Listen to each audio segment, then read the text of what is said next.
یہ اس زمانے کی بات ہے جب مکہ میں کچھ لوگ مسلمان ہو گئے تھے، مگر مکہ کے سردار اسلام کے دشمن تھے۔ وہ مسلمانوں کو مارتے تھے، قید کرتے تھے اور جینے نہیں دیتے تھے۔ نبی کریم صلی اللہ علیہ وسلم نے مسلمانوں سے فرمایا، تم حبشہ چلے جاؤ، وہاں ایک بادشاہ ہے نجاشی جو کسی پر ظلم نہیں کرتا۔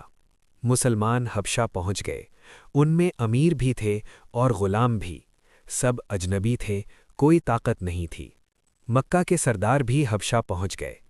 انہوں نے بادشاہ سے کہا، یہ لوگ باغی ہیں، انہیں ہمارے حوالے کر دو۔ نجاشی نے کہا، میں یک طرفہ فیصلہ نہیں کروں گا، پہلے ان مسلمانوں کی بات سنوں گا۔ حضرت جعفر رضی اللہ تعالی عنہ کھڑے ہوئے، انہوں نے کہا، ہم پہلے جاہل تھے، پھر اللہ نے ہمیں نبی صلی اللہ علیہ وسلم دیے، پھر انہوں نے قرآن کی آیات سنائیں جن میں حضرت مریم علیہ السلام اور عیسیٰ علیہ السلام کا ذکر تھا۔ نجاشی رو پڑے، انہوں نے کہا، یہ کلام اور عیسیٰ کی تعلیم ایک ہی سچ سے آئی ہے۔